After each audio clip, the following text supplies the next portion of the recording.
Hey everybody, welcome. I'm Alec. Today I'm going to talk about fixing our relationship with money. Okay, fixing our relationship with money. And first I want to give credit to one of the people who has really brought this up into the light of day for me, who is Japan's Zen millionaire, Ken Honda. I'd highly recommend listening to his podcast and speeches. He's a really engaging and just beautiful soul. He's fun to listen to, and he's bringing a lot of good into the world. So check out Japan's Zen millionaire Ken Honda. He's been helping me to heal my money wounds, and I'll say this is something that I was working on long before I found his work.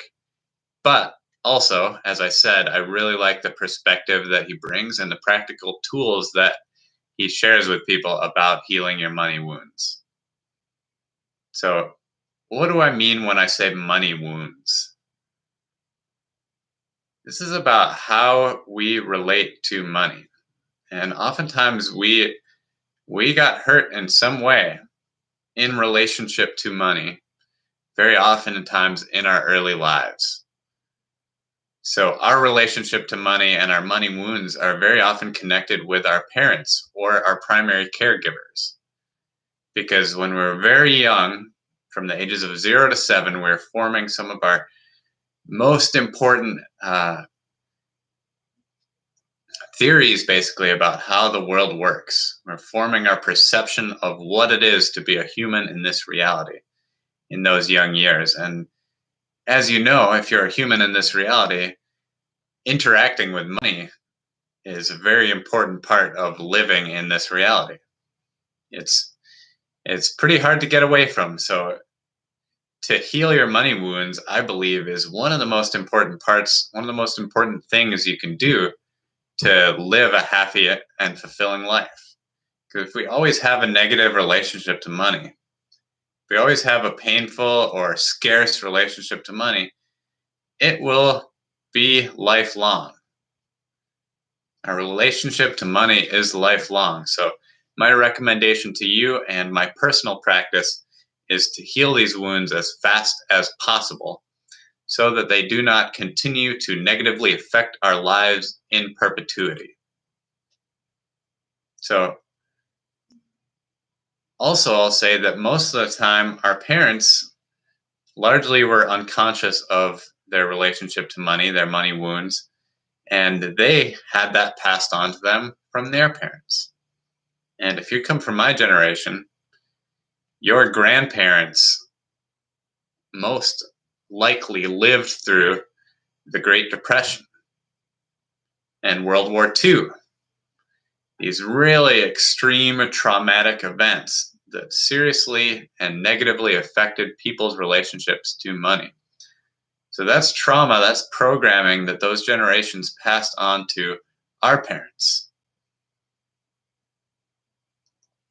So one of the things that we're doing is we are moving globally from a paradigm of scarcity to a paradigm of abundance.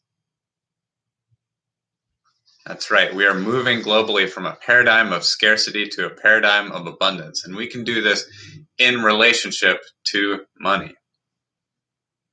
So the first step in healing your money wounds, healing your relationship with money, is to acknowledge that you're doing that, to make a decision that you're going to heal your relationship with money.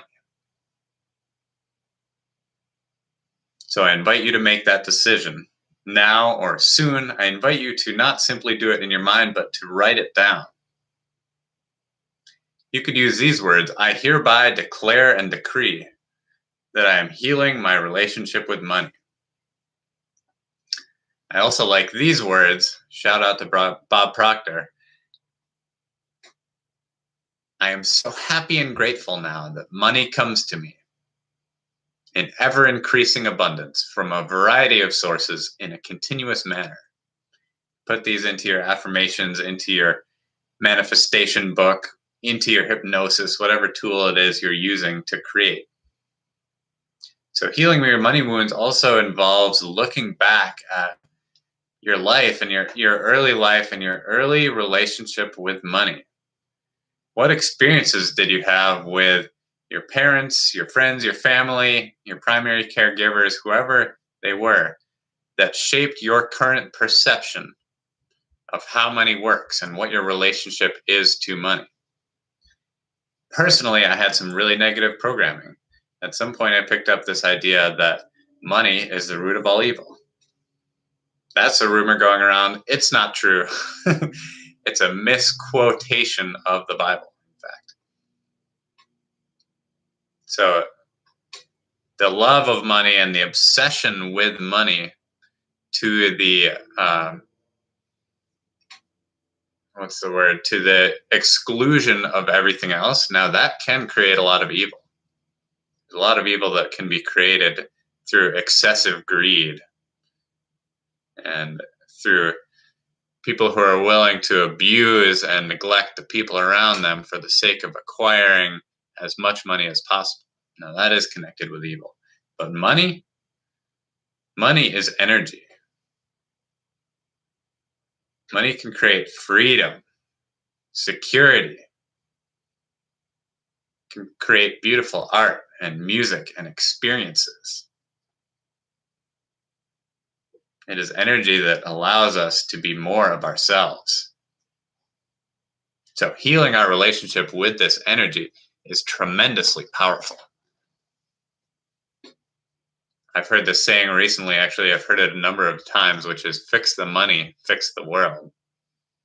And this goes into a whole nother conversation. I've done some podcasts about this recently that I'll be publishing. But this is connected with our system of currency, how that is created and what our relationship is to it. So I believe that on a personal level, we can do this money healing. And also on a global level, we're doing this money healing, moving from a financial system that is based on exploitation and centralized power, moving to one that is decentralized and that is about creating true wealth, exchanging true wealth, and not living in this continuous, endless cycle of debt and consumption. So, looking at your money wounds and becoming conscious of where they are and what behaviors those wounds are resulting in currently is a really big step. To bring the light of awareness on those wounds is a really big step to healing them. Another way that you can do it, and which is one of my favorite techniques from Ken, is this practice called arigato money. Arigato money means thank you money. You could do it in any different language, it doesn't matter. You could do danka money, gracias dinero, whatever you want to say. But what this is it is changing our relationship to it when we spend it, when we give it, when we receive it, when we earn it. No matter what, whether it's going in or out, what you do is you say, arigato money. So thank you money. And what you're doing is you're infusing your money, your relationship with money, with the energy of gratitude. And oftentimes what comes with this is the energy of abundance. What we appreciate appreciates. So if you're saying to yourself all the time, money is the root of all evil. Oh, money creates so many problems. I hate money. Why do I have to deal with money all the time? Of course it's going to flee away from you because because you're not treating it well. What you appreciate appreciates. So by treating our money well, by taking care of it, by really valuing it, by appreciating it, we draw it to us instead of pushing it away energetically. So these simple words, arigato money, whenever you spend it, whenever you receive it, are incredibly powerful.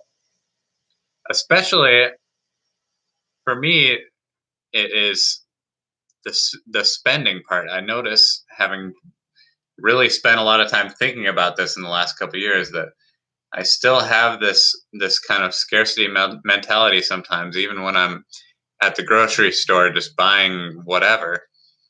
I'll still feel this kind of tightness of oh, can I afford it? Am I going to have enough money for next week and next month and next year? The thing is, if you're saying that every time you spend money, you're putting that energy into your money. Same thing I would do when I would receive money. I would get a paycheck and I would say, oh, oh no, it's not enough. It's not enough. Scarcity, scarcity, scarcity.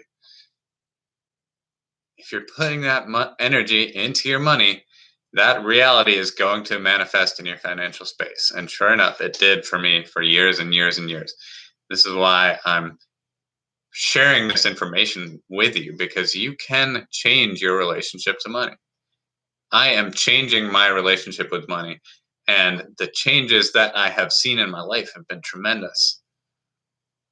And they have come from amazing, unexpected places that I couldn't possibly have conceived of with my conscious mind, which is why I'm doing this training both consciously and subconsciously, reprogramming my subconscious mind for attracting abundance, attracting money, attracting financial freedom.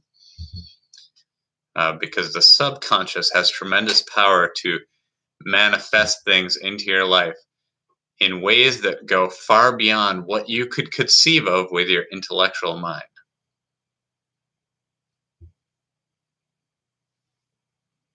Okay, so that's about it for now. Arigato money. Remember those words. Check out Ken Honda, Japan's Zen millionaire. And if you like this content, I invite you to like it, comment on it, or subscribe to my channel. I'm going to be doing lots more content like this. It's one of my favorite things to do. I love to share it, and I found that going live and doing it this way is the most fun, most exciting way for me to express these teachings, these things that I'm studying. Because I, like many of you, like all of you, hopefully, am a perpetual student. I always want to learn more, and I always want to share the information that I found to be useful. So thank you for being here, and I will see you in the next round. Peace.